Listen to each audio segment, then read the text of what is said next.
हा हॅलो, आपल्या बाजूवाल्या मंडळाचं मंडप केवढं मोठं आहे त्याची चौकशी कर. त्याच्यापेक्षा जास्त मोठं आपलं झालंच पाहिजे. चांगलीच जोरात तयारी चालली आहे माझ्या आगमनाची. हा मग नेहमीच जोरात असतं आमचा मंडळ. मग यावेळेस किती फुटाची मूर्ती आणणार माझी? अरे हो, बरं झालं तुम्ही आठवण करून दिलं.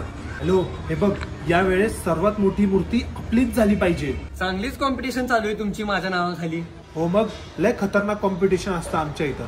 तुम्ही नंतर भेटा, निवांत बोलू आपण. हा, ते तयारी झाल्यानंतर 10 दिवसासाठी मी येणारच आहे. पण या सगळ्या तयारीच्या गडबडीमध्ये तुम्ही तुमच्या कुटुंबाकडे दुर्लक्ष करू नका. माझ्यापेक्षा जास्त त्यांना तुमची गरज आहे.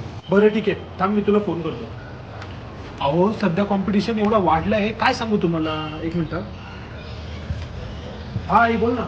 अरे बाळा, किती कॉल केले तुला, तुझा कॉल व्यस्तच लागत होता. बाबांना हॉस्पिटलमध्ये न्यायचं होतं. शेवटी तुझा मित्र गणेश आला, नेलं त्यानेच बाबांना हॉस्पिटलमध्ये. माझा मित्र गणेश? या नावाचा एक पण मित्र नाही माझा. थांब आई तुला फोन करतो.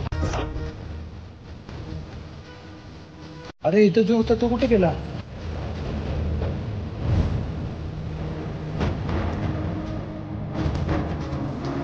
चांगलीच जोरात तयारी चालली आहे माझ्या आगमनाची. बस किती फुटाची मूर्ती आणणार माझी? चांगलीच कॉम्पिटिशन चालू आहे तुमची माझ्या नावाखाली.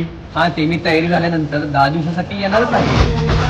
मंडळातल्या सगळ्या पोरांना सांग, यावेळेस आपल्याला कोणताही कॉम्पिटिशन नाही करायचे.